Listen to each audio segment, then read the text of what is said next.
muchas gracias, Paloma, por estos recordatorios que hacen recordar que el año que viene Pentalfa cumple 50 años como editorial, con lo cual, pues, ya te hace sentirte viejo. Porque efectivamente la echamos a andar en el 74, como ahora comentaré también. Bueno, estos encuentros se titulan Filosofía, ¿qué filosofía? Y entonces cerramos con una intervención que es Filosofía en español. Lo que voy a hacer ahora es recapitular una serie de cosas más o menos conocidas por quienes las conocen, pero que no todo el mundo tiene por qué conocerlas, es decir, que son asuntos de lo que hemos tratado desde hace bastante tiempo, pero que necesariamente al exponerlo en este contexto, pues tiene que adoptar y alcanzar pues, una perspectiva ajustada a nuestro presente y a las circunstancias.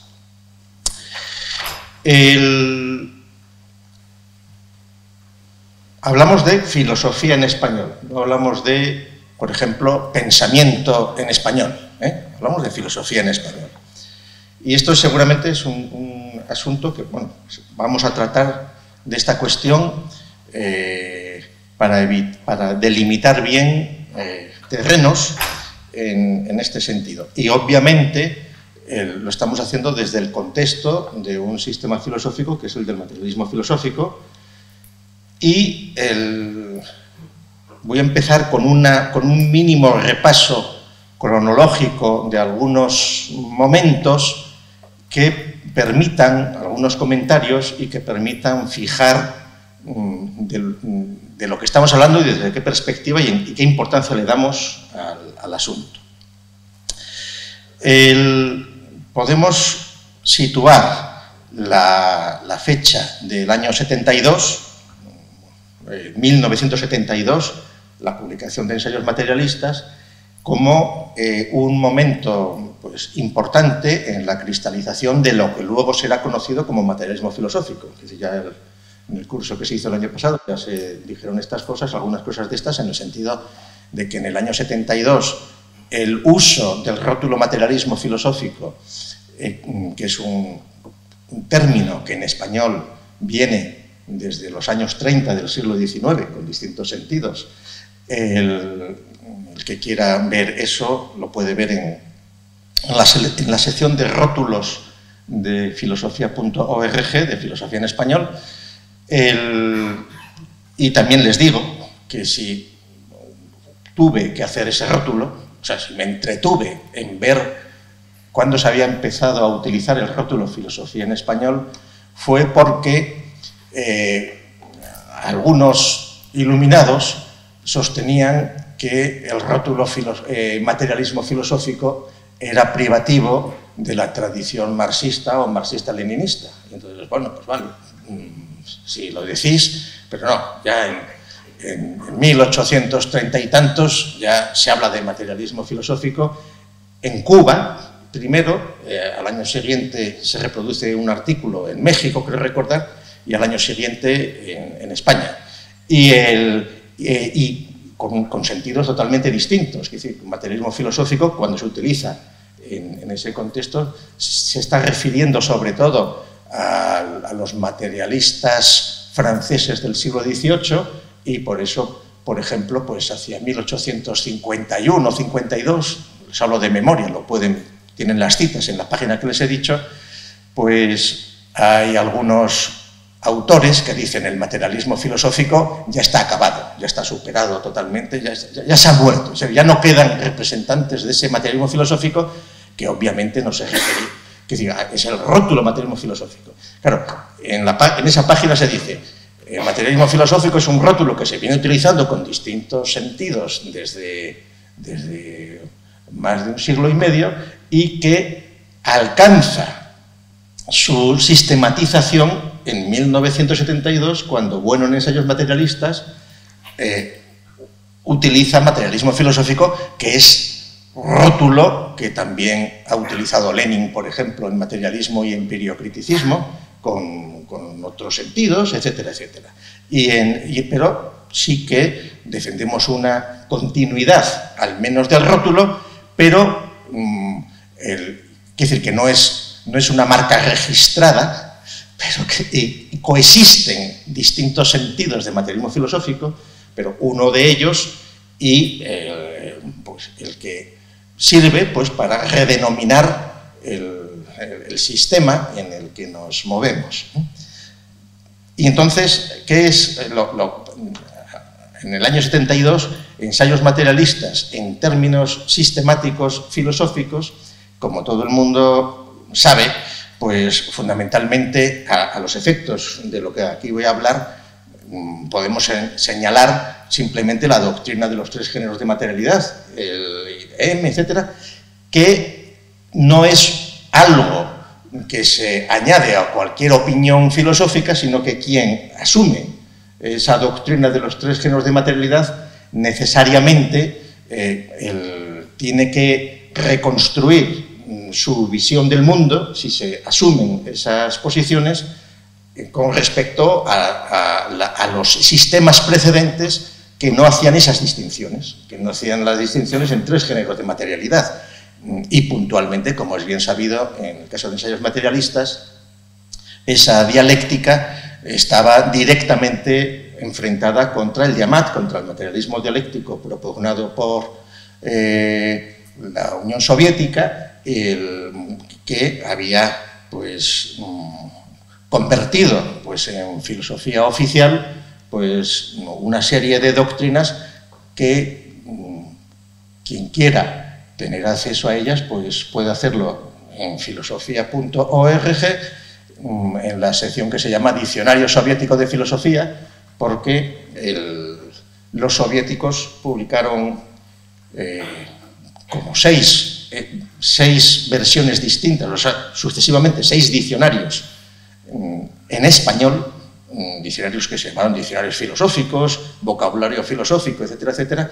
El que tiene más continuidad pues tuvo 4 ediciones y no son, y la doctrina del Diamat no fue algo que permaneciera inaccesible, sino que fue evolucionando a lo largo de los tiempos y, por ejemplo, pues eso, en la edición que hemos hecho, muchos la habrán visto, pues bajo cada entrada ponemos todas las versiones de los distintos años, cronológicamente, y entonces, pues por ejemplo, pues en la tercera edición,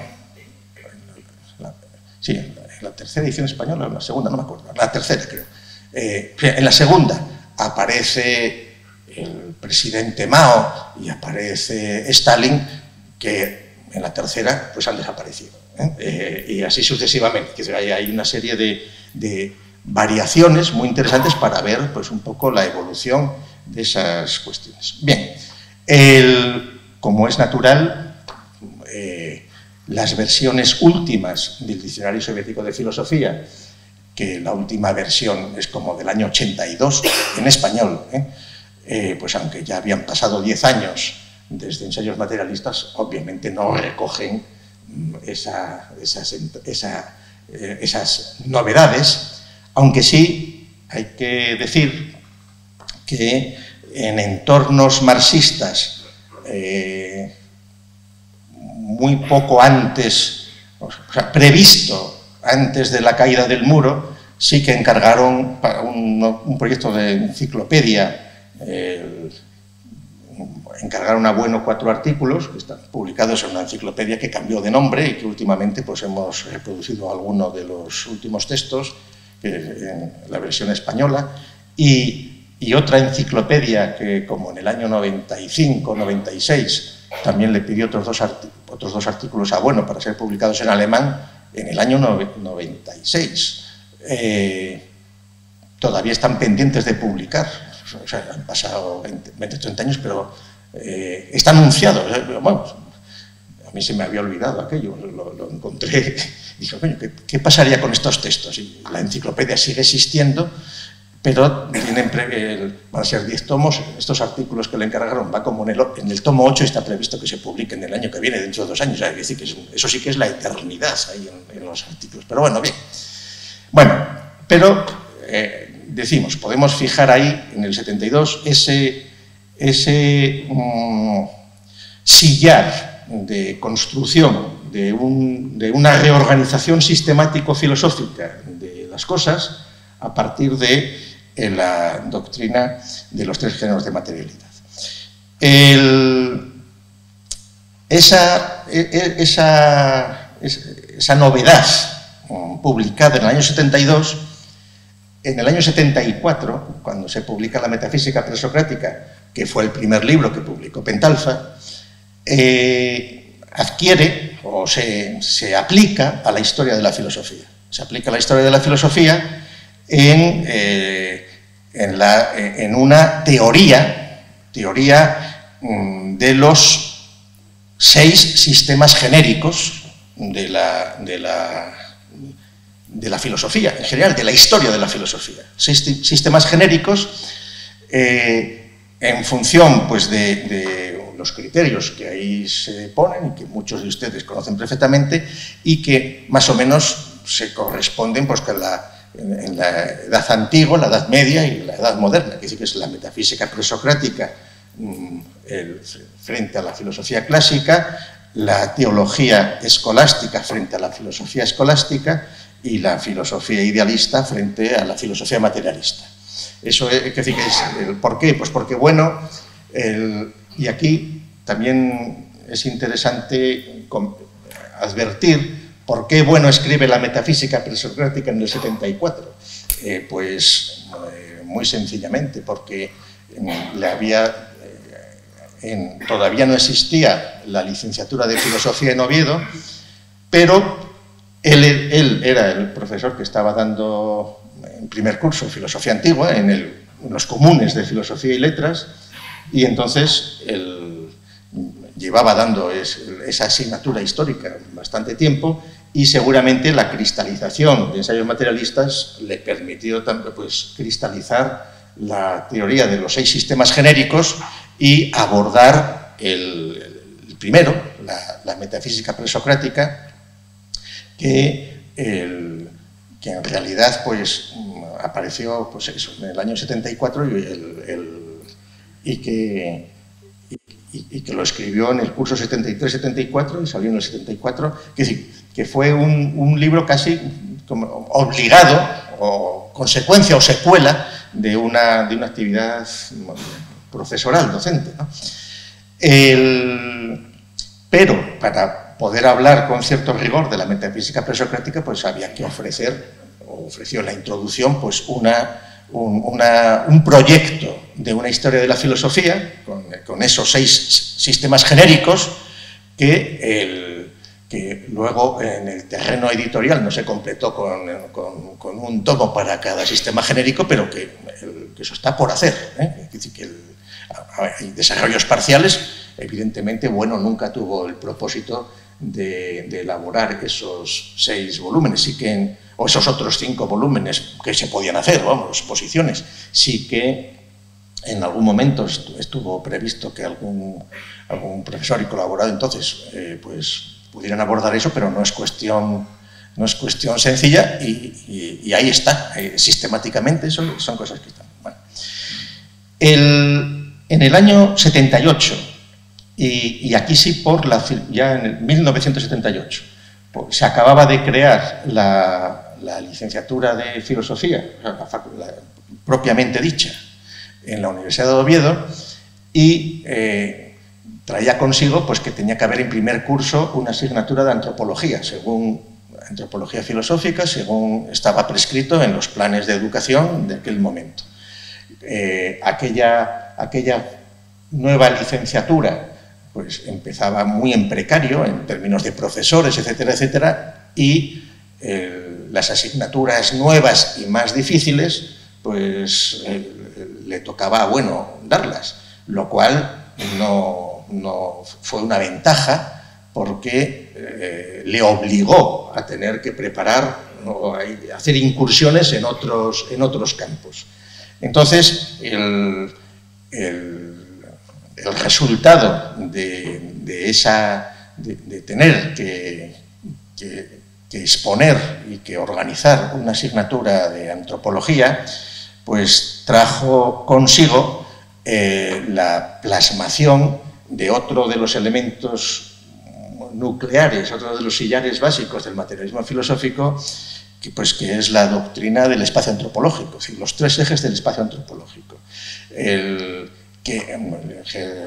Radial, circular y angular, que se corresponden pues, con el materialismo cosmológico, el circular, como dice, bueno, pues se aproxima al materialismo histórico, y el angular, pues el materialismo religioso, y esto es del 78, esto es en el 78. Aquí también, igual, mismo comentario que con lo de los tres ejes del espacio antropológico. Es decir, quienes comienzan a ver la realidad desde la perspectiva de los tres ejes del espacio antropológico, necesariamente tienen que reordenar toda una serie de visiones previas que no tenían presente estos tres ejes, y que lo reducían simplemente pues, a dos ejes, pues, a la naturaleza y la cultura, o lo que se quiera, que sí que hay. Entonces eso es año 78. En el año 79, y viene bien aquí menciono lo que les voy a decir ahora, por lo que diremos, en el año 79, en el Basilisco, lo tienen en internet, bueno, el número que sea, hace una crítica a los dos primeros volúmenes de la Historia crítica del pensamiento español de José Luis Avellán.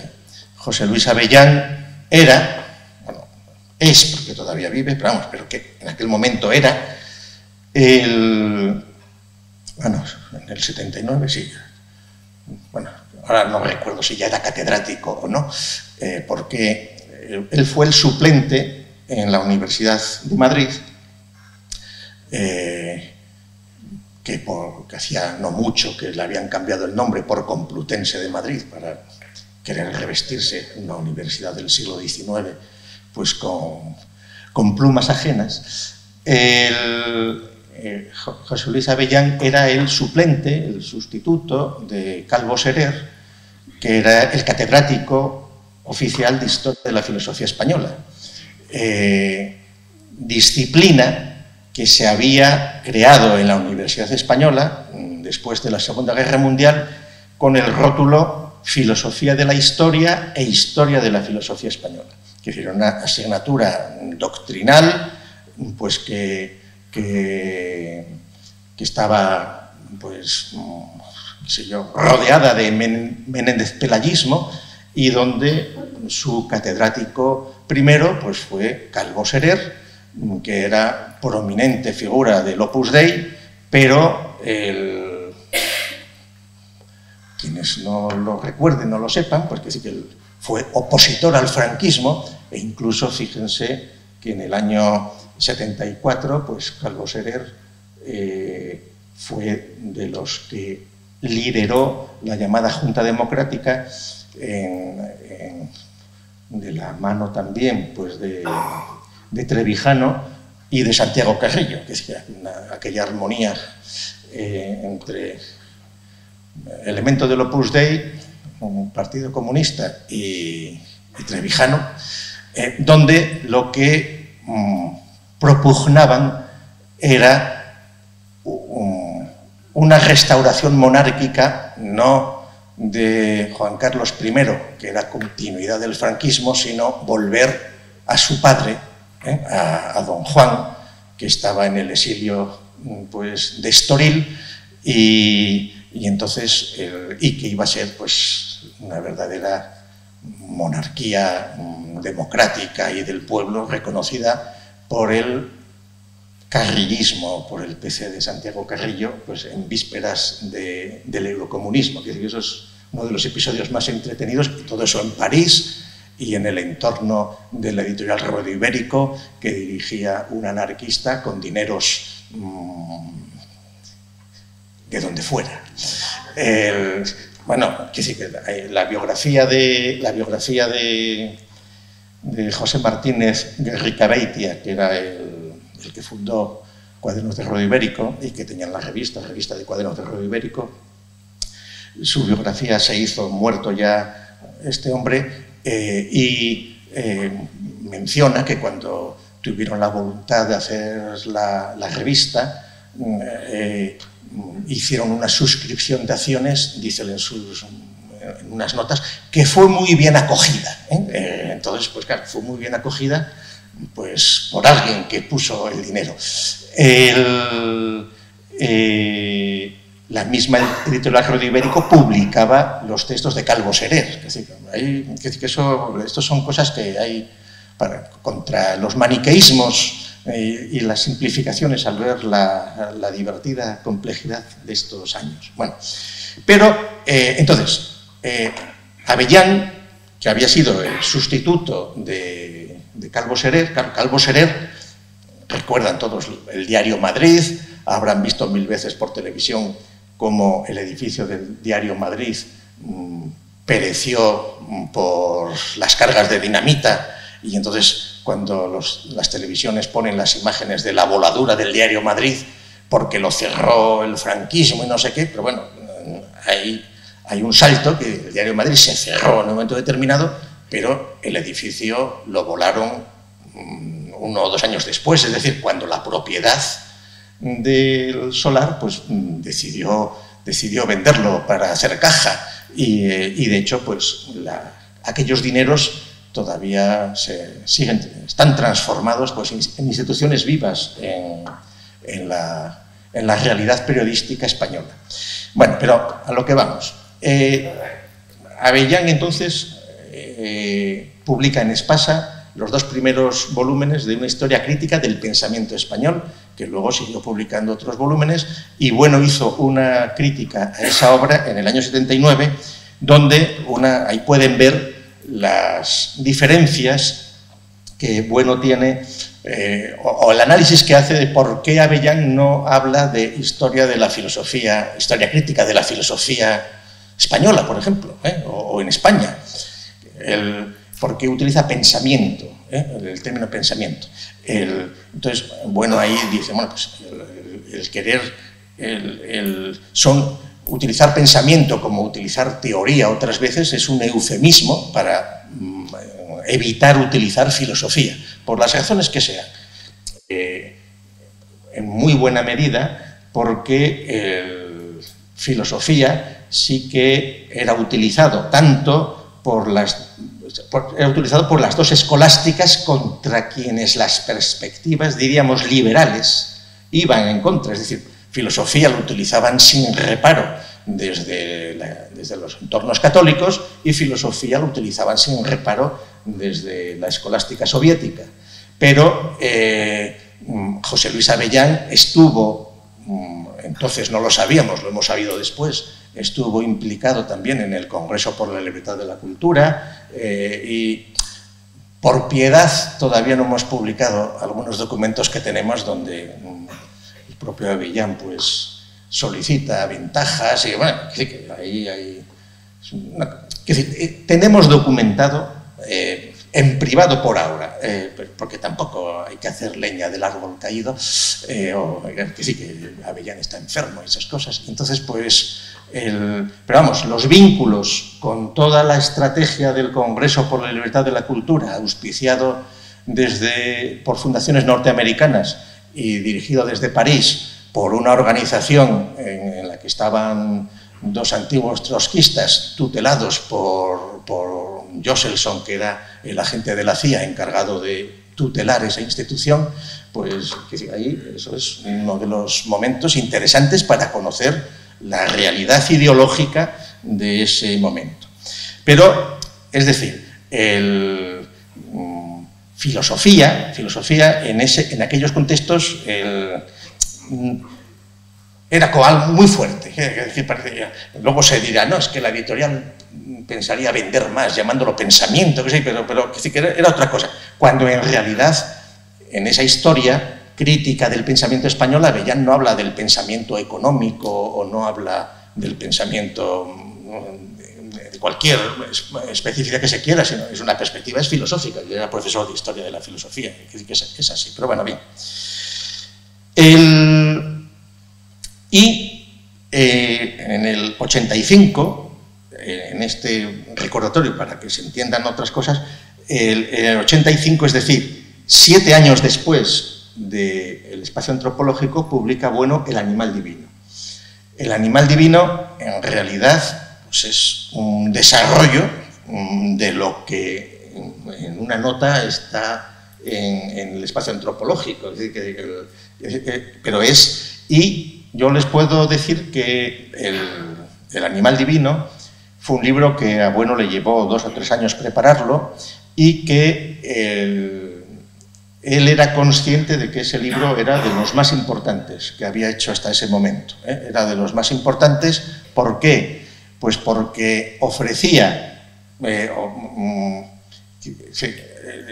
aplicaba con todo rigor lo que teóricamente estaba esbozado con lo que era el eje angular.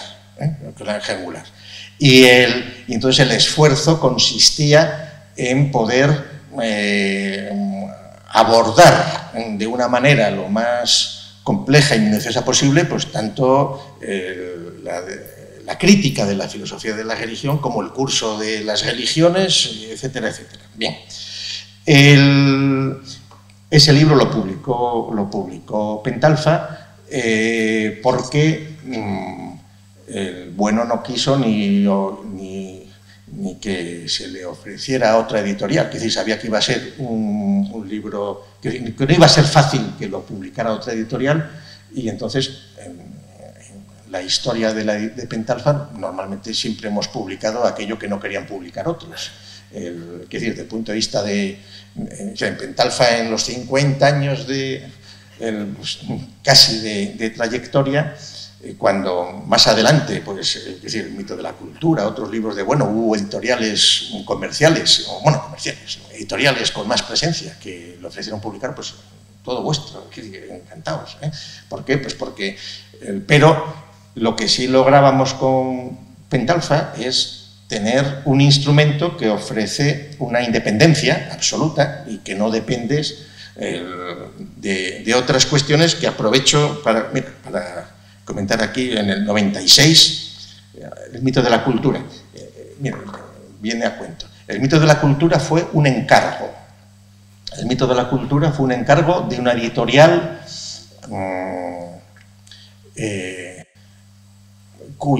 para una colección que dirigía un antiguo jesuita, un antiguo aprendiz de jesuita, pues luego muy famoso. Con el que se metía mucho Alberto Cardín, que Alberto Cardín le llamaba Sadabadabá.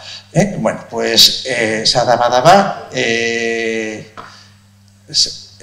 encargó, le pidió a Bueno un libro que fuera el mito de la cultura. Alguna vez se hizo el libro, se envió el libro a la editorial, estuvieron un año mareando la perdiz y dijeron que no lo publicaban.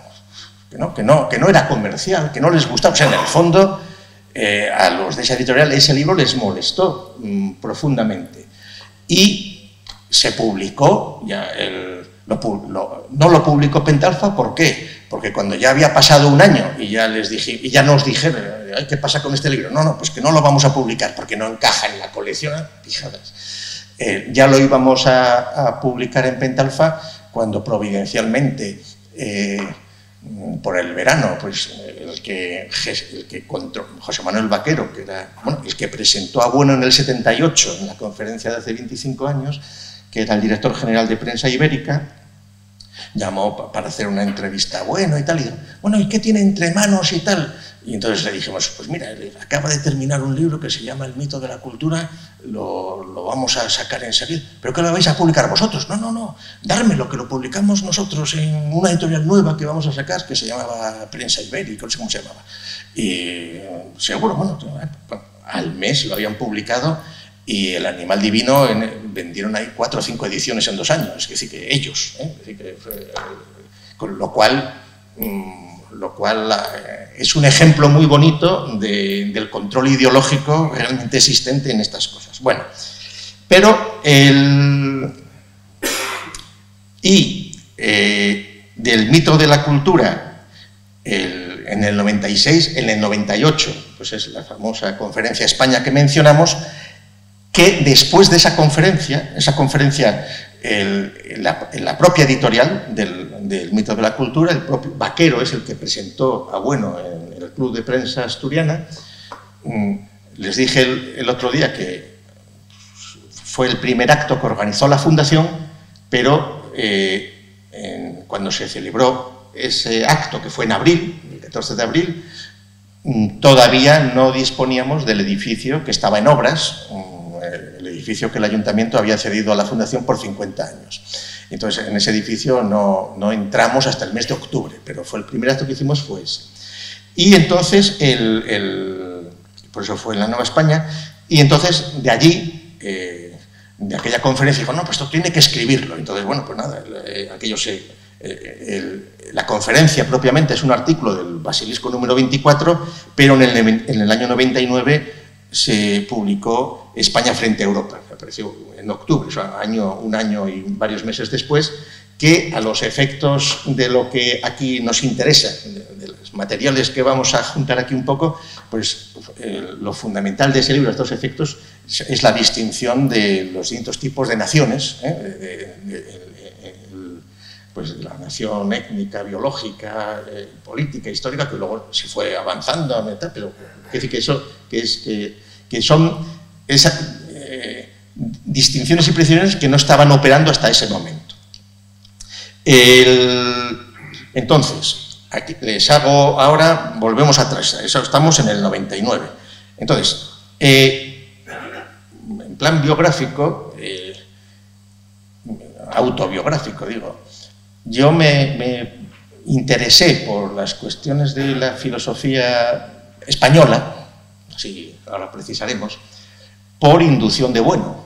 O sea, que fue él el que me dijo, coño, este es un terreno que está sin tocar, que era algo que a él le interesaba mucho, que él que era aficionado, tenía libros, etc. Y esto ya fue, pues, así que en mi época de estudiante me animó a que me fuera acercando, que acotara ese territorio de la historia de la filosofía española. Y así fue, es decir, que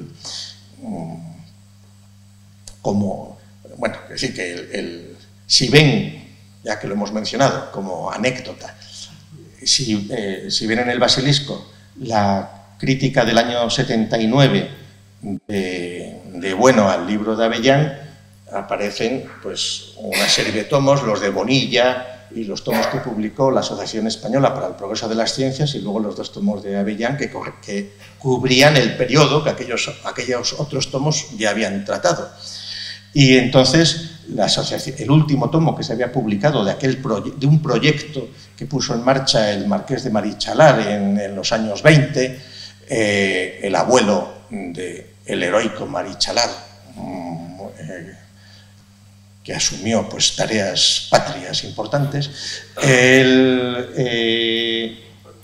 aquel proyecto que puso el dinero Marichalar, creo que fue el año 27, para hacer un monumento para reconstruir el alma de España, esa era la nematología en la que estaban, puso allí 100.000 pesetas, se encargaron una serie de historias de la filosofía para continuar el proyecto que Bonilla había dejado inacabado en el año 11, en el año 12, Bonilla San Martín, que había publicado 2 tomos de filosofía en España antigua y judía, pero quedaban árabes, quedaba Edad Media, quedaba siglo XVI, etc. Y entonces, ese proyecto, el último volumen que se publicó fue en el 39, que es uno que trajimos unos ejemplares aquí el otro día, pero eran solo 9 o así, que alguno igual los vio y eran para que se los cogieran, y pues 9 personas de ustedes, o 8 los que fueran, se los han visto. Bueno, pues esa institución, que era la Asociación Española para el Progreso de las Ciencias, que fue la que publicó esos volúmenes, tenía su sede, tenía un localito en la Real Academia de Ciencias Exactas, Físicas y Naturales, calle Valverde, creo que 24, pues, la de Telefónica, y yo en el año 73 o 74 les llamé por teléfono: oiga, ¿ustedes tienen todavía esta obra y tal? Sí, sí, aquí tenemos. ¿Y cuánto cuesta? 3 pesetas. Una cosa increíble. Bueno, de hecho, me pedí esos libros para mí, y luego cuando los enseñé en el departamento, pues yo, pues yo también quiero. Entonces ya la siguiente vez que llamé, le dije: quería que me mandara 10. Bueno, pero es que ha subido el precio, en lugar de 3 pesetas cuesta 5. Yo, no se preocupe, digo, para que se hagan una idea, en aquellos años un libro de bolsillo costaba 100 ya, decir que no, igual 50, los de RTV unos años antes eran 25 pesetas, pero que era muy barato. Bien. Y entonces, cuando fueron avanzando los cursos de la licenciatura en filosofía, a mí me asignaron la asignatura de Historia de la Filosofía Española. Yo había hecho la tesis en el año 89 sobre el cardenal González, y entonces pues con los materiales que tuve que preparar para el proyecto docente que había que presentar para las oposiciones entonces, para el profesor titular y cosas de esas, pues son 3 artículos que están en el Basilisco, que no voy a repetir, pero que el primero en el 90 es La Verde y la historia de la filosofía española, en el 91 sobre el concepto de historia de la filosofía española y posibilidad de una filosofía española, y en el 92 historia de la filosofía española. Bueno, esos 3 artículos, que creo que los mencionó Atilana ayer, pues ahí están, pero ¿por qué se lo digo aquí? Pues porque esos artículos son anteriores a las distinciones del concepto de nación que se introducen en España frente a Europa, etcétera, etcétera. Es decir, que eso habría que revisarlos y retomar. No, nada se contradice, pero así es la cosa. Bueno, entonces, ¿qué quiero decir? Entonces, volviendo a lo del pensamiento español. Bueno, tiene 2 artículos. Uno se llama La esencia del pensamiento español y otro se llama El español como lengua de pensamiento, entre comillas. Ahora bien, hay que advertir que estos 2 artículos son encargos. O sea, los títulos se los pusieron quienes le invitaron a un curso de verano en Pontedeume, creo que era, le invitaron a dar una conferencia, o sea, después de la conferencia España, que fue en abril del 98, España frente a Europa sale en octubre, pues antes, en el mes de julio, hubo un segundo curso de verano de pensamiento español contemporáneo, organizado por un grupo de gallegos allí en Pontedeume. Y entonces le invitan a, bueno, ese artículo está en el Basilisco 26 y ahí dice: me han asignado como tema de mi conferencia tal. Es decir, el rótulo de pensamiento español contemporáneo lo habían puesto los organizadores de aquel curso y a Bueno le encargan que hable de eso. Y entonces, de otra manera, es dudoso que Bueno hubiera utilizado ese sintagma en el contexto del curso, pero le vino muy bien porque le permitió nuevos asuntos. Y algo parecido pasó en 2003, cuando el Instituto Cervantes, para un anuario de los que publican sobre la lengua española y estas cosas, pues como Bueno dice al principio, dice: acepto el enunciado que me ha sido propuesto, que es el español como lengua de pensamiento. El español como lengua de pensamiento. Es decir, que ese fue un enunciado propuesto también. A mí me consta que la utilización del término pensamiento en lugar de filosofía, que no son equiparables, que no es lo mismo, que quiere decir más cosas, pero que siempre Bueno lo vio como un eufemismo y como una confusión, pero que en realidad no puedes ir contra los elementos cuando te piden participar en una conferencia con ese título o cuando te piden un artículo con ese título, pero que eso hay que tenerlo ahí, hay que tener presente. En el contexto de estas cosas, entonces, cuando en los artículos aquellos que yo hice en el año, particularmente en el año 91, sobre el concepto de pensamiento español y tal, claro, esos artículos estaban muy influenciados por el contexto ideológico de los profesores de filosofía española del momento, etcétera, etcétera. Yo no cambio ni una coma, están con fecha, pero sí que hay que ver los contextos para no confundirse. Es decir, en esa época y antes, ¿qué quiero decir con esto?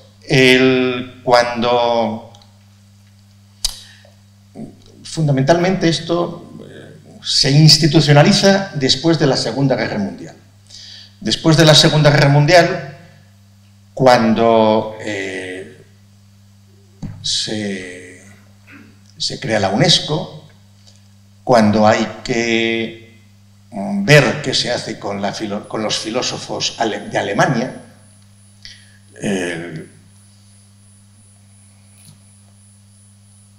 no todos eran nazis, pero algunos sí, y entonces, en el proceso de desnazificación y de reconducción, ¿por parte de quién? Pues por parte de ideólogos yanquis, con el auspicio de la UNESCO, etcétera, etcétera. Entonces, ahí, estas son cosas que ya hemos contado más veces, lo pueden encontrar en distintos vídeos, pero se celebra una reunión en Alemania como con 70 profesores de filosofía, monitoreada o dirigida. Sacaron allí a un antiguo filósofo alemán que no estaba demasiado manchado con el régimen caído, y deciden que en Alemania lo que hay que hacer es recuperar a Leibniz y recuperar a Kant. A Kant se les deja que lo hagan los alemanes y que vuelva a aparecer Kant-Stadien, etcétera, etcétera, pero en el caso de Leibniz dice, no, esto no se lo podemos dejar solo a los alemanes, hay que hacer una sociedad europea para potenciar a Leibniz. Pero son algunos de los filósofos que sirven pues, para marcar la senda que se debería retomar, entre otros. Estas cosas las he contado en una lección sobre la UNESCO, y también sobre la UNESCO y en otra, que no me acuerdo. Lo pueden encontrar fácilmente. Bien, y a la semana siguiente se reúnen esa misma gente y otros en un congreso internacional de filosofía, donde ahí se hace la sociedad de profesores, la sociedad internacional, la Federación Internacional de Sociedades de Filosofía, donde se pone como condición que tienen que ser instituciones democráticas, que tienen que elegirlas los propios profesores. ¿Para qué? Para que no pudiera ir ninguna sociedad de los países del socialismo real, aunque eran todavía aliados, que todavía no había empezado la Guerra Fría. Pero vamos, estaba todo bien encauzado. Y entonces, en esos proyectos hay una voluntad ya grande de fomentar en los países de lengua española la realización de historias nacionales de la filosofía, auspiciadas desde Estados Unidos. ¿Por qué? Pues porque en el contexto de... Entonces aquí no estamos llevando la historia al romanticismo de principios del XIX, a los surgimientos de los estados-nación, a los primeros balbuceos de la reconstrucción de la tradición filosófica nacional, etcétera, etcétera. En el caso de España empiezan a mediados del siglo XIX, la Verde, y luego su discípulo Menéndez Pelayo, que en el caso de las repúblicas americanas fundamentalmente comienzan tras sus emancipaciones, que en los años de principios del siglo XX se vincula al alma, al alma mexicana, al alma peruana, al alma catalana, al alma vasca, al alma española. Pero eso, evidentemente, ahí ya hay un montón de pasos que tienen el mayor interés, pues, es decir, cuando se empieza a hablar de filosofía catalana es en la década de los 10 y cosas así. Eso lo pueden ver en los rótulos de filosofía en español para ver cuándo se van introduciendo determinados conceptos ideológicos en esta línea. Pero cuando se sistematiza, no ya por la vía de los regionalismos con voluntad más o menos secesionista o presecesionista, cuando se organiza la elaboración de las historias nacionales de los países de lengua española, es después de la Segunda Guerra Mundial y se forma un equipo, eso está auspiciado por fundaciones norteamericanas, en algunos casos se publican los libros en Washington, pues el libro de la historia de la filosofía en Cuba, que publicó antes del 59, y ahí hay unas líneas que prácticamente cruzan todos esos proyectos donde todos, digamos, la estrategia general es hacer la menor visibilidad posible a la tradición cristiana y católica, exagerar al máximo pues, el positivismo en esos países y el krausismo y lo que tocara. ¿Y con qué objetivo?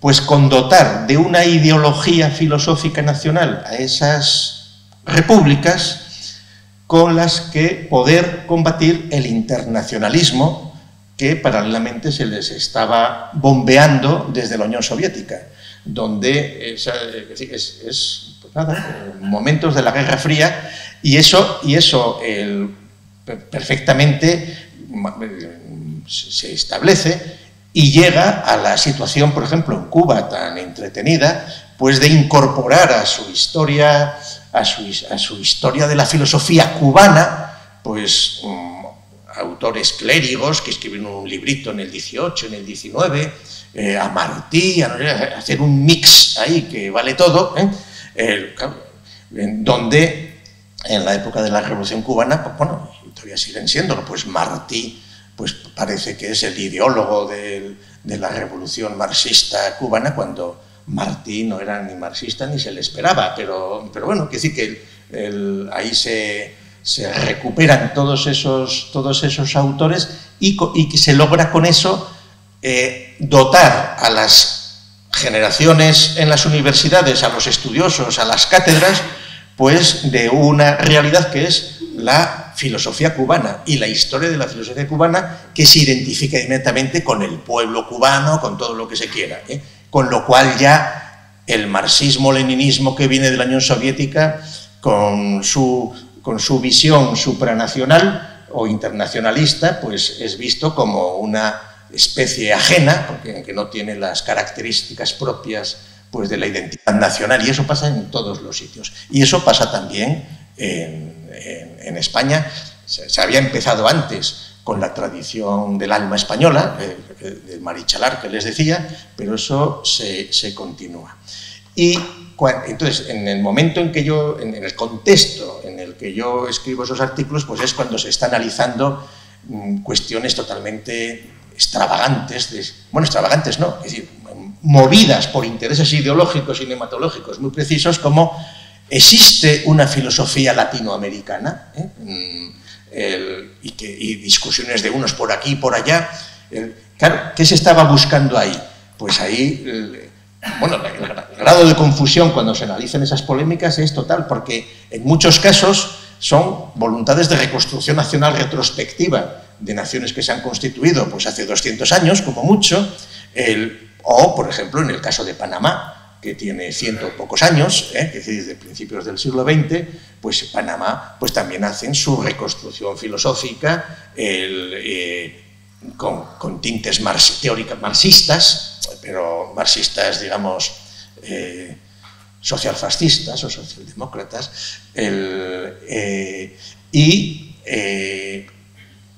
entonces yo lo he visto, porque yo estas cosas las sabías en teoría, pero luego he tenido ocasión de verlas en directo cuando tienes ocasión de estar dando unas charlas en la Universidad de Panamá o en La Habana, donde el objetivo vital de esos profesores es hacer la historia nacional, o sea, están dedicados a eso. Y digo yo, pero si es que no da para tanto, si es que no hay mercancía, no hay materia.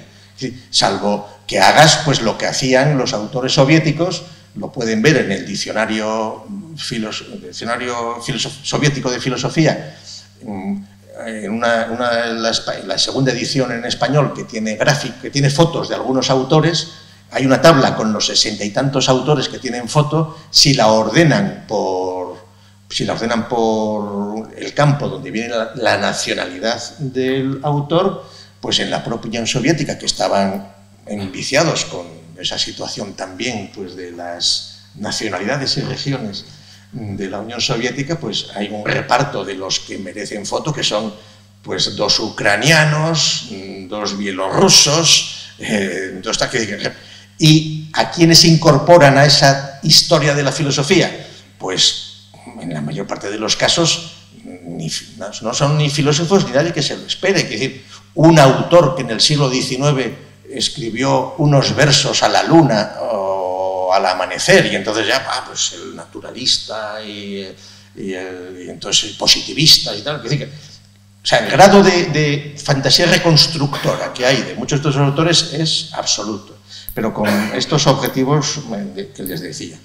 Y entonces, esto que les digo es para lo que les voy a decir ahora, para no yo he apuntado, es hasta las 2:15, ¿no? No, hasta me quedan 15 minutos, pero entonces vamos a usar 5 minutos más, pero acabamos, ¿no? Bueno, entonces, esto es, digamos, les estoy haciendo la prehistoria biográfica, por si leen esos textos que yo tengo, para que les pongan en ese contexto. Cuando nosotros pusimos en marcha el proyecto Filosofía en Español, que antes mencionó, bueno, vamos a ver, en el artículo ese del 92 se distinguen 2 modos de entender historia, 2 modos de entender filosofía extremos y 2 modos de entender española. Nosotros ahí optamos ya, que es lo que llevamos muchos años en esta línea, pues dando más importancia a la lengua que a las naciones. ¿Por qué? Pues porque la filosofía como saber de segundo grado y que además, como no es ciencia, no tiene un carácter universal, sino que tiene que estar apegada al entorno en el que se produce esa filosofía, al margen de que haya una tradición filosófica, bueno, más o menos ininterrumpida, o reconstruida por los historiadores de la filosofía, porque hay grandes lagunas y vaivenes, pues parece que el criterio más importante para distinguir las distintas filosofías, ¿qué filosofía?, es en función de la lengua en la que está pensada esa filosofía, está construida y está pensada la lengua que sirve de organizador y de instrumento para reconstruir pues, el mapa mundi de cada momento. Refiriéndonos o sea, dejando de lado las concepciones de la filosofía del término filosofía que pueden utilizar los antropólogos o los etnólogos, pues en plan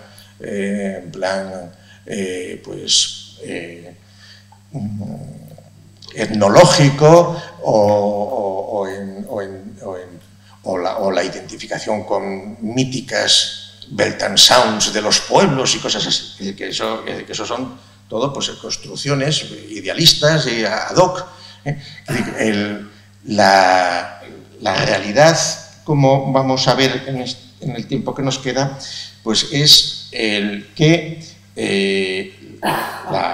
la filosofía, como bien sabemos, pues surge en realidad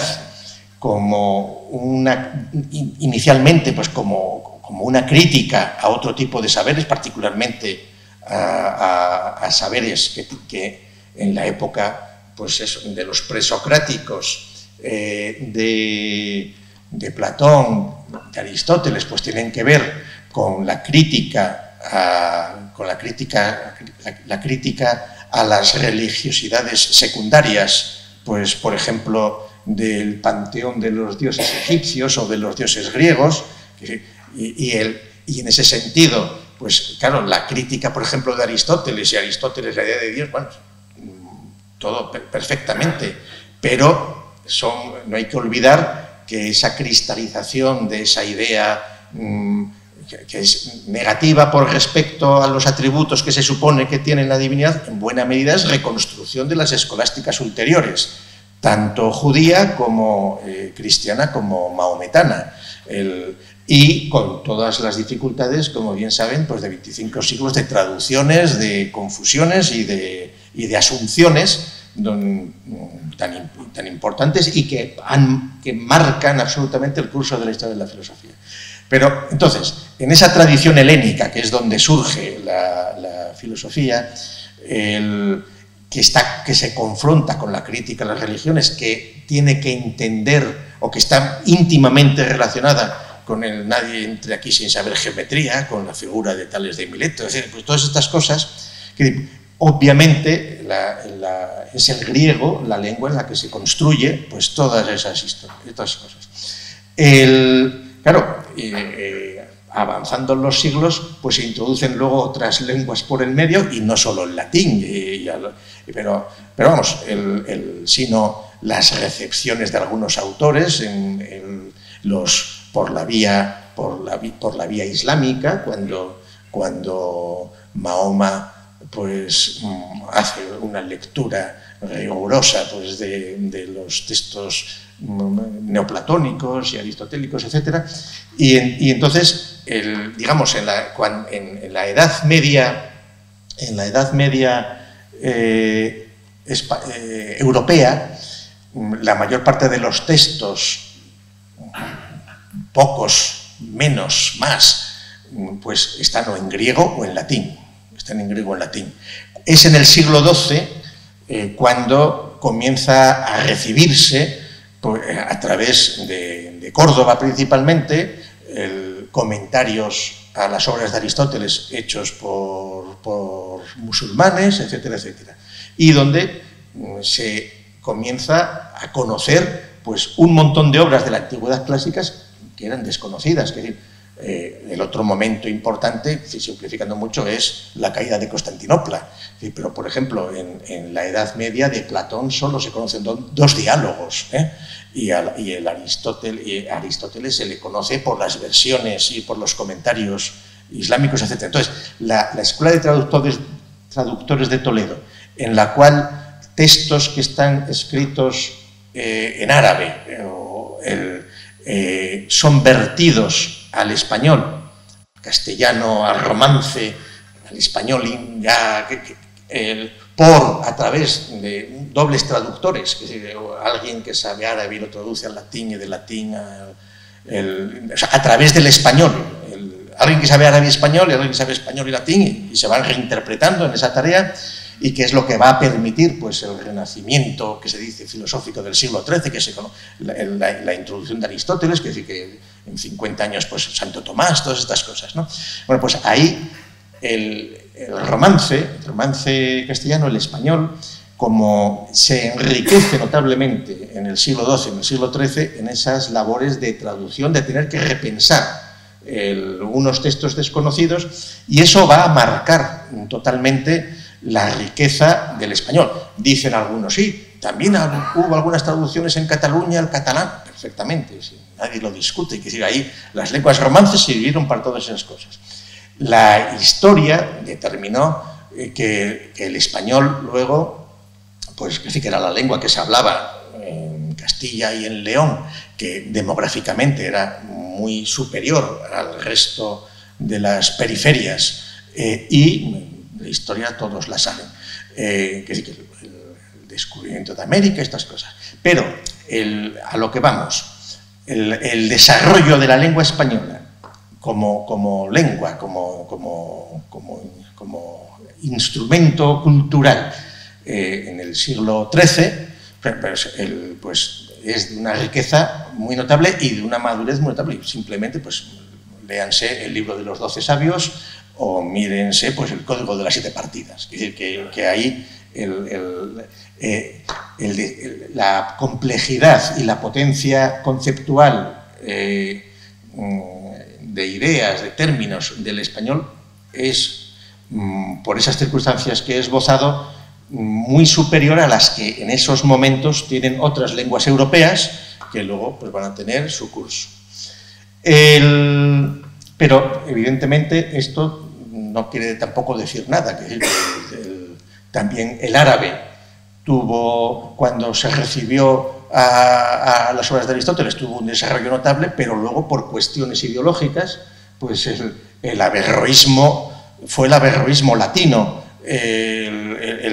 Y en el entorno islámico, pues esa tradición quedó olvidada porque el peso, diríamos, de que no hace falta tantos libros, que sobraba con el Corán, pues determinó, pues, por ejemplo, pues que el desarrollo científico, filosófico, etcétera, que tuvo lugar en los entornos cristianos, pues no se produjeran en otros entornos.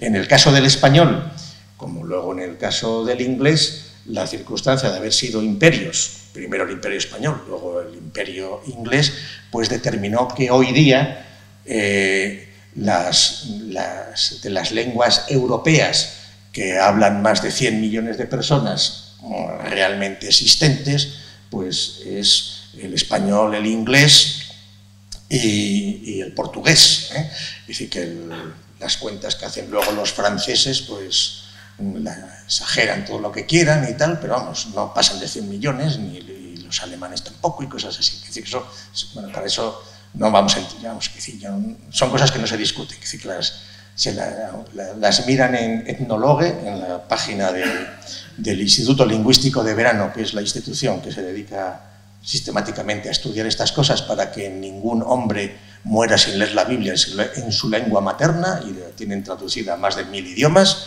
Buscan en internet Ethnologue, con ethnologue.com, y ahí les traen todas las estadísticas, y los de Ethnologue siempre se empeñan en poner al español como lengua materna más hablada que el inglés, lo cual probablemente es falso, pero que les viene muy bien para conseguir subvenciones de quienes les auspician en Estados Unidos con el terror al crecimiento del español, aunque el inglés, evidentemente, como lengua segunda, L2, pues decir que supera al español ampliamente, etcétera, etcétera. Bien, pero vamos, pero esto es una situación que también en buena medida viene determinada desde después de la Segunda Guerra Mundial, es decir, cuando las lenguas europeas que se habían ido utilizando al servicio de la filosofía, pues tuvieron su preeminencia. Que antes de la Segunda Guerra Mundial, la filosofía dominante en Europa era en alemán, pero por la importancia de Alemania económica, porque se había impuesto así, pero esa situación no era anterior. Les voy a poner un ejemplo.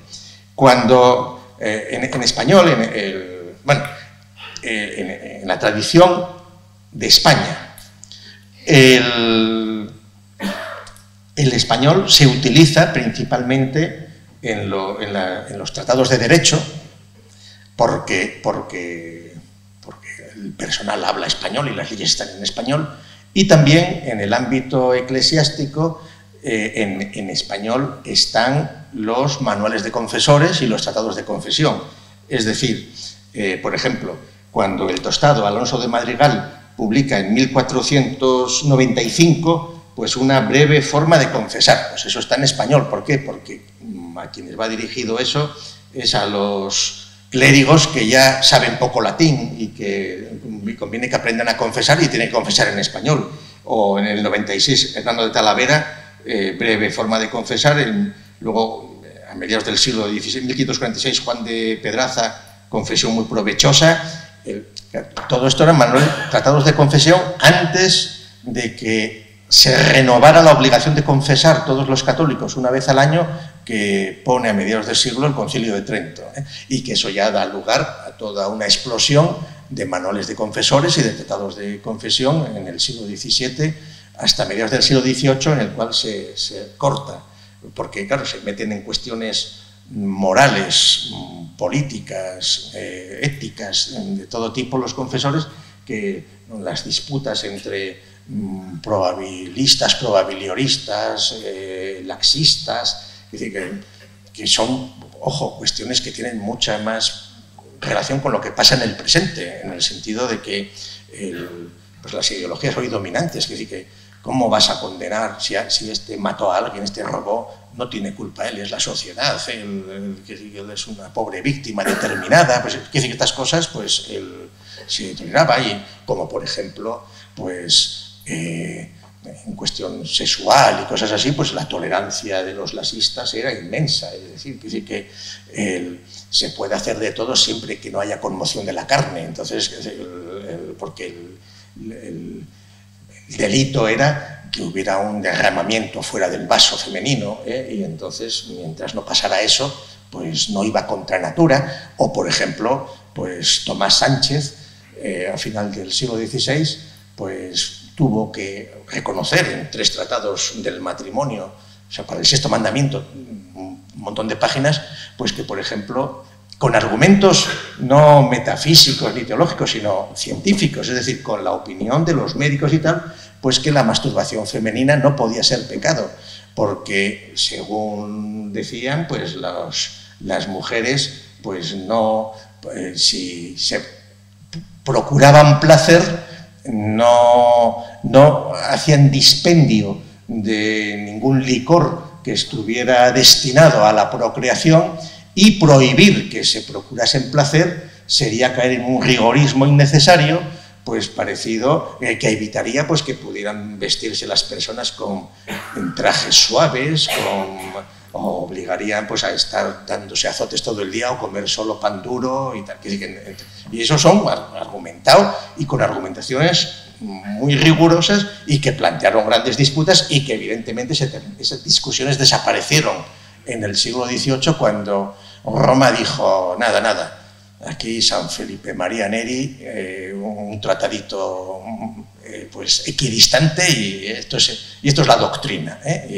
Y luego en el siglo XIX los tratados de confesión y tal normalmente ya no hablan ni del sexto mandamiento. O sea, lo mejor es, claro, lo que tradicionalmente el sexto mandamiento, para los que no lo recuerden, de siempre era no fornicarás.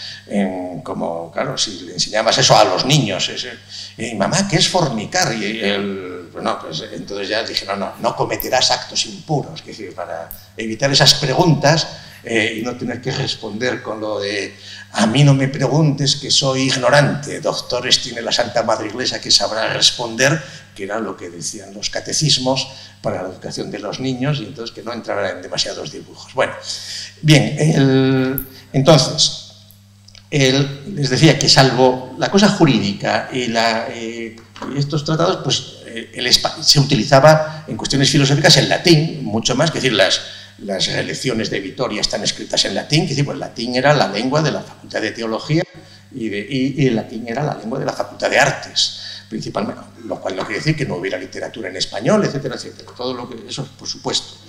Pero, por ejemplo, quien tuvo ahí visión, pues, los tratados de medicina del siglo XVI, la mayor parte son en latín, pero les pongo este ejemplo. Huarte de San Juan publica el Examen de Ingenios para las Ciencias en 1575, pues en español, en Úbeda, perdón, en Baeza, 1575. Anécdota que siempre conviene repetir, ya que hay psicólogos en la sala.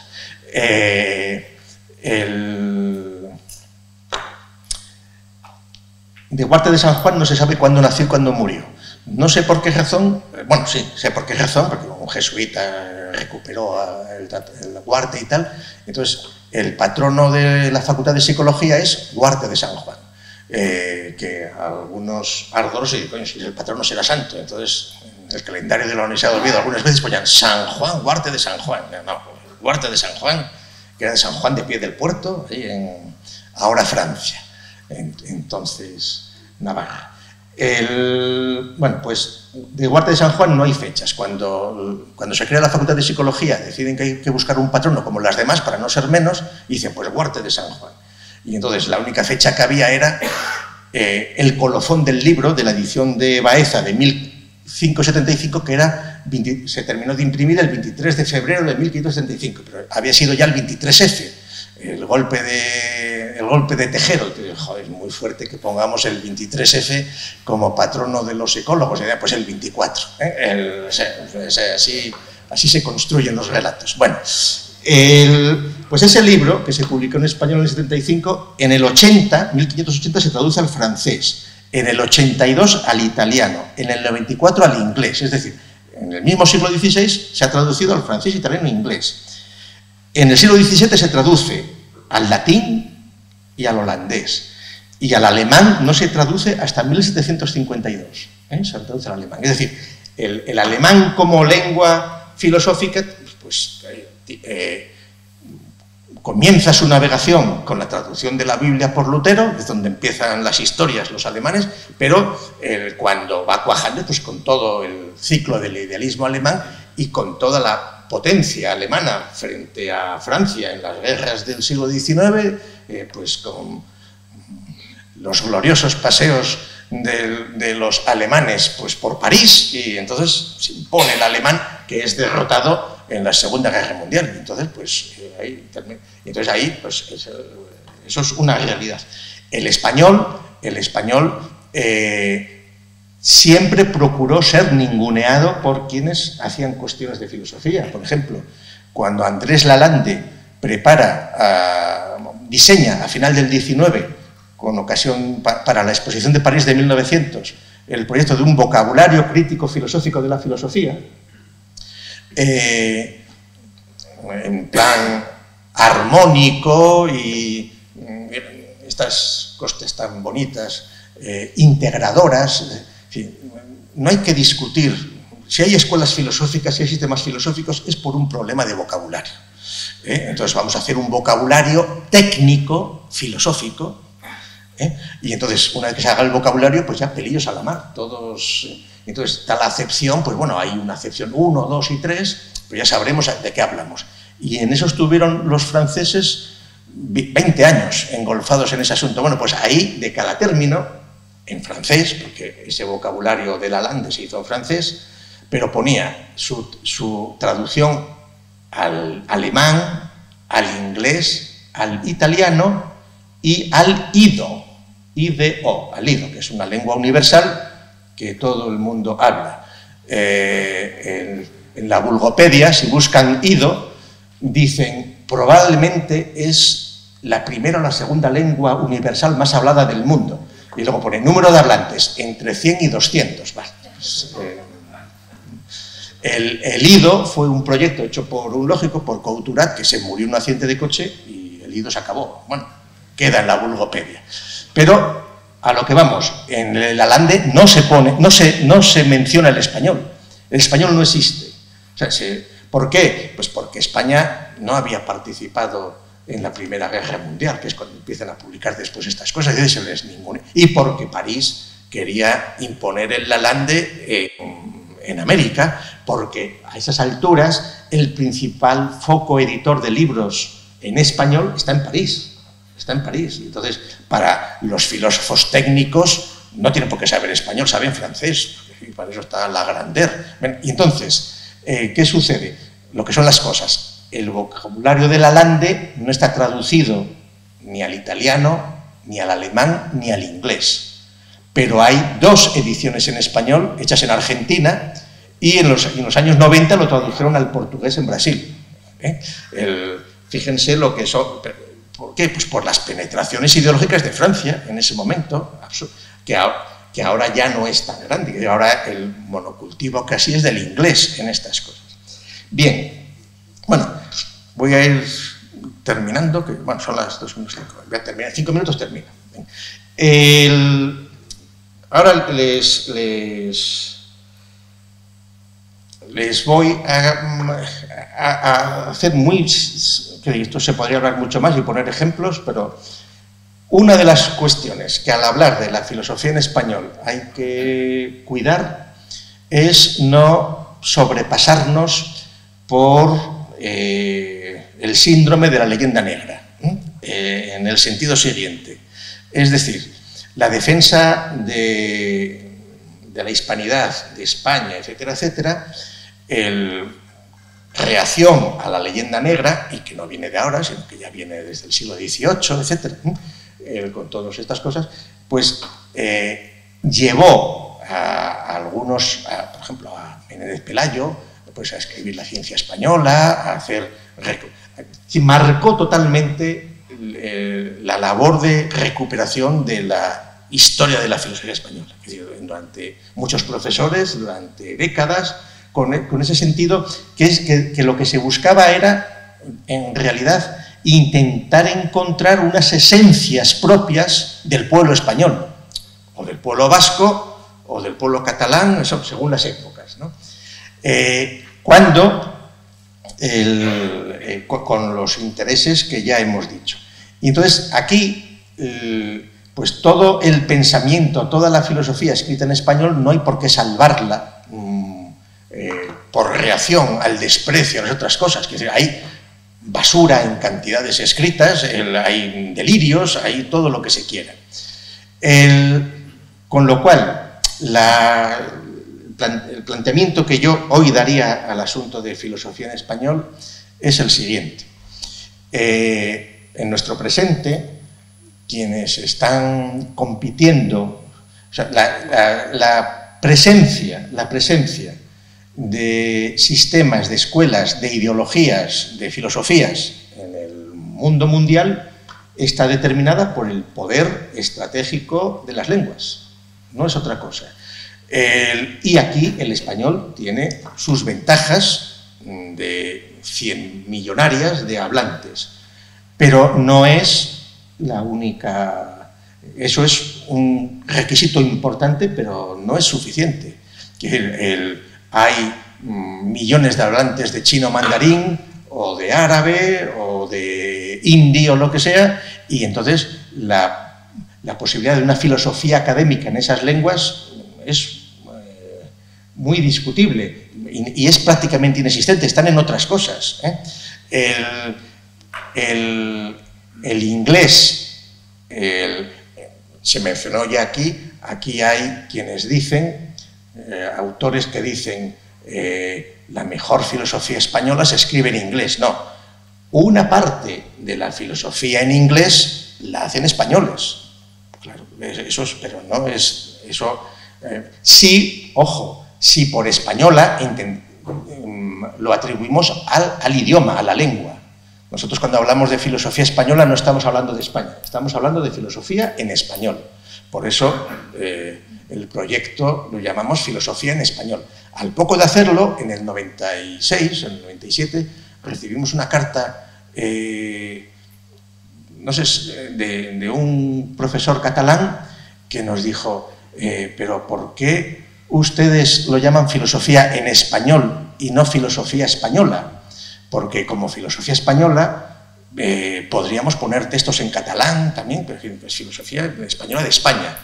Y entonces le contestamos diciendo, no, es que a nosotros no nos interesa la filosofía de España, nos interesa la filosofía en español, en lengua española. Y en absoluto queremos hacer imperialismo con la filosofía que se hace en catalán. Eso quiere decir que os vaya bonito, ¿no? Es decir, como por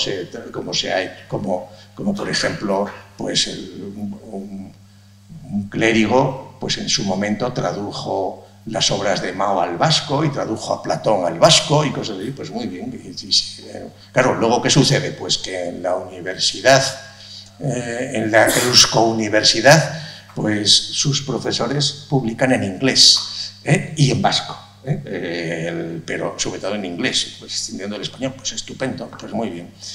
Que hay nosotros ninguna voluntad de anegar que florezcan las 100 flores y los 100 quesos y las 100 lenguas, ¿no?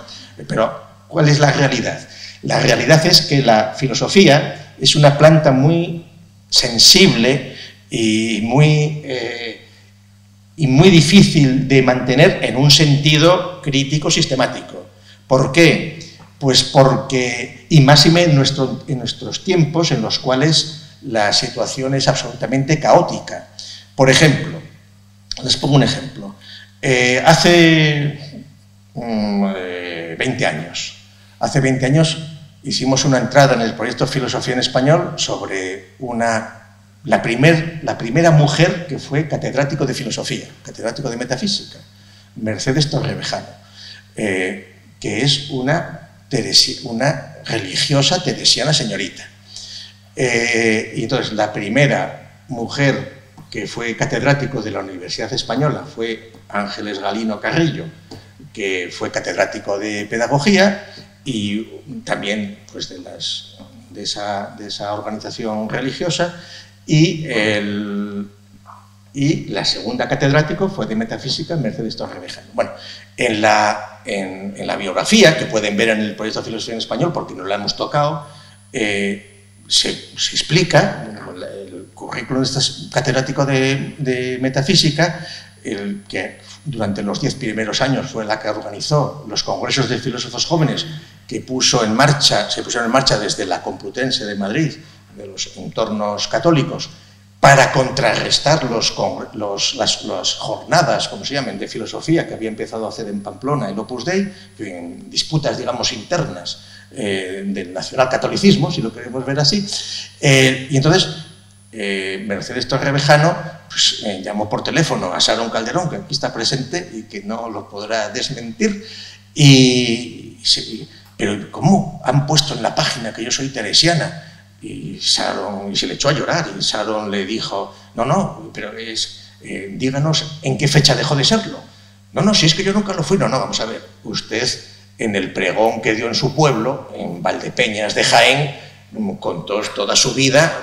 Bueno, pero es que, y lo hemos visto en internet, ese pregón, ¿sabes? Es un pregón que usted dio en su pueblo, y en su pueblo no iba a engañarles, y alabando además pues, a esa organización, pues que fue la que realmente facilitó la incorporación de la mujer a la universidad, y que ya en los años 10, que el padre Poveda lo hizo bien, y de hecho en los años 20 se acuña el rótulo teresianismo, porque las escuelas normales del magisterio femeninas estaban controladas por esta organización, según decían los socialistas entonces. Yo no entro aquí cuando acusan de teresianismo, pero bueno.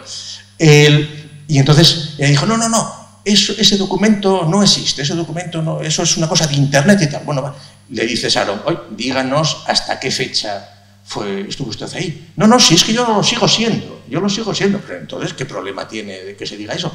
Es que a quién le importa tal. Entonces luego escribió la mujer, dije, bueno, vamos a ver, es que un catedrático de metafísica, pues conviene saber si es católico, si es mahometano, si es trotskista, que porque la libertad de cátedra está cruzada por esas otras circunstancias personales.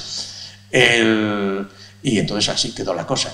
Está aquí Atilana Guerrero, que te acordarás de que fuiste un día, cuando ella dijo aquello, pasaste, cuando tú estabas en Córdoba, ¿no? Pasaste por el pueblo, a ver si, tal como lo recuerdo que me contaste, fue a la biblioteca pública a buscar el portfolio de las fiestas donde se suelen publicar esos discursos, y cuando entró allí que iban a cerrar, Atilana, pues el chico que atendía dijo, es que venía a ver aquí un pregón que pronunció una catedrática. ¿Quién? Mercedes, es mi tía.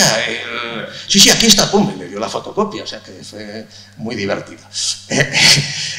Ahora, aquello que podía en aquel momento ser una maldad, decir, bueno, pues vale, porque en realidad el cuerpo de profesores de filosofía prácticamente todo pues eran clérigos o lo habían sido, y pues, normal. Hoy es una situación mucho más compleja, porque y eso sucede en los institutos, en las facultades. Es decir, que hoy el argumento de Sacristán de cerrar las facultades, pues habría que considerarlo, lo niego, es decir, tiene sus ventajas, pero fíjense la ideología en la enseñanza media, que durante años estuvo reglado totalmente lo que tenía que ser los contenidos educativos, ahora lo sigue siendo, pero obligan que cada centro relabore su propio plan, es un modo de tener entretenidos a los profesores y molestarles.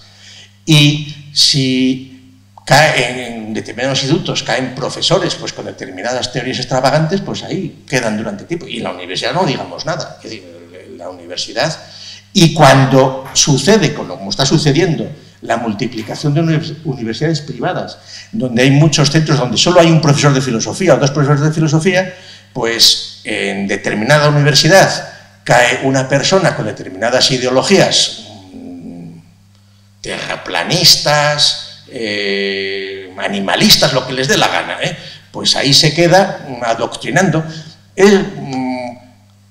Eso es así, porque no hay modo de controlar eso. ¿Es bueno o es malo? Bueno, pues que siempre lo hemos dicho, eso es lo que como mínimo garantiza que haya una serie de cientos de profesores de filosofía, aunque la filosofía que estén adoctrinando sea una basura y aunque provoquen el odio de muchos alumnos, pero por lo menos les remueven unas cosas y sirven, en esta sociedad competitiva tan cruda, pues para que esos seres que se supone que tienen voluntad individual desde el principio, pues puedan decidir libremente si el resto de su vida pues quieren pasárselo medio adormecidos pues mediante productos que se suministren o les suministren, y entonces alcanzarán la felicidad del imbécil hasta que se mueran en el arroyo o pinchados con algo, no sé qué, o otros pues que alcancen la felicidad enganchándose a los juegos y entonces se dediquen solo a jugar, o jóvenes o adultos pues vayan matando el tiempo que les queda hasta que se mueran pues viendo miles de horas de series por las plataformas que las ofrecen, etcétera, etcétera. Entonces, quien logre superar todas esas cosas pues podrá estar en condiciones. Claro, ¿qué sucede? Pues que antes se ha dicho, aquí no hay que olvidarse de lo siguiente: cuando sale un vídeo de Carlos Madrid que habla del cambio climático en YouTube, o hablas del COVID, te ponen un cartel debajo que dice: ojo, están hablando de un asunto, vea lo que dice la UNESCO o la ONU, ahí te ponen la doctrina oficial. Y si te pasas un pelín te lo borran, y a nosotros algunos de esos vídeos nos los han querido quitar. Siempre les hemos contestado: no, es que no hablamos de eso, es un análisis filosófico. Entonces, eso debe ser ya un humano que le queda grande aquello y dice: bueno, vale, te lo toleran, pero bueno, en esas estamos. Bueno, resumiendo, que la filosofía en español es un proyecto que más que mirar al pasado, o además o a reconstruir su historia, que tiene mucho interés para ver cómo han funcionado las cosas, es un proyecto de presente y de futuro. Y una filosofía sistemática, el que, si no quiere estar rondando pues con el terraplanismo, pues convendría que supiera, por ejemplo, la doctrina de los 3 géneros de materialidad o la potencia de los ejes del espacio antropológico, que a quienes lo tienen ya asumido lo dan por supuesto, pero que es que hay muchos profesores de filosofía que no se han enterado, no se quieren enterar, pero que ni siquiera lo responden. Es decir, que porque se podría. Entonces, desde nuestra perspectiva decimos, pues peor para ellos, peor para ellos.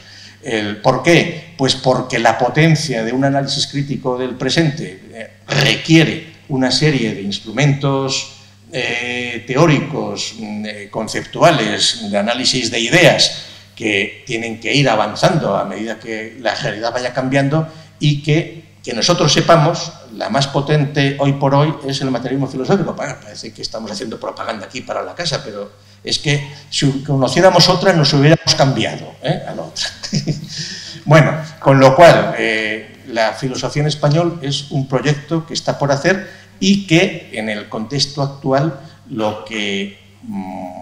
uno de los requisitos, y termino, 2 requisitos les digo, para que pueda darse esta circunstancia es que una lengua que hoy, en un mundo globalizado y absolutamente ideologizado por fuerzas muy poderosas para repartirte agendas, etcétera, etcétera, tiene que ser casi necesariamente plurinacional.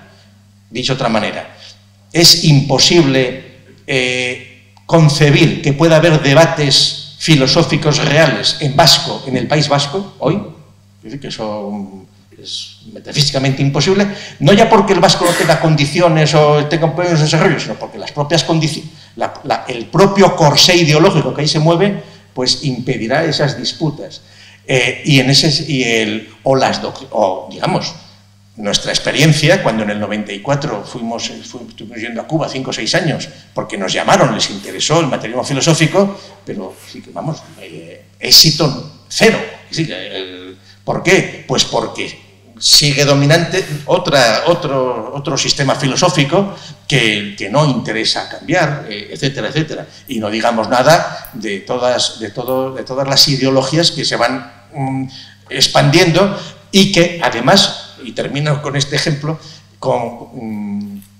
pretendidamente desde posiciones que están ya en el ateísmo, fuera de la religión, no sé qué más, pero que, claro, cuando quitas la racionalidad de la crítica secular que han hecho los católicos, incluso algunos cristianos, pues se cae en formas más degeneradas de religiosidad angular, como la que ha sucedido en Mississippi hace 2 o 3 días, que lo vi esta mañana, que lo leí, me volví a dormir y dije, lo habré soñado, y he vuelto a mirarlo y es verdad, pues que una pobre señora, una señora,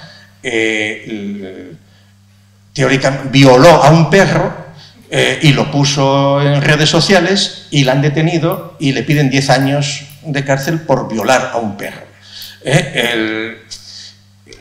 Claro, no pidió el consentimiento informado al perro, no dijo guau guau, a ver que me digan a mí cómo se viola un perro, pero bueno, pero eso es a lo que vamos. Entonces, claro, ahí esos son ejemplos para decir que eso es lo que viene. Bueno, la censura y el control editorial filosófico es absoluto, y entonces nosotros tenemos la ventaja de que las organizaciones, digamos, universitarias suelen ignorarnos, que hay alguna página por ahí de asociaciones de filósofos de universidades donde no enlazan a la Fundación ni al proyecto de filosofía en español, pero nos da igual, mejor, que casi es una limpieza, que no te confundan. Pero bueno, luego sucede que la fuerza de las cosas es la que es y que entonces el odio que hay es grande.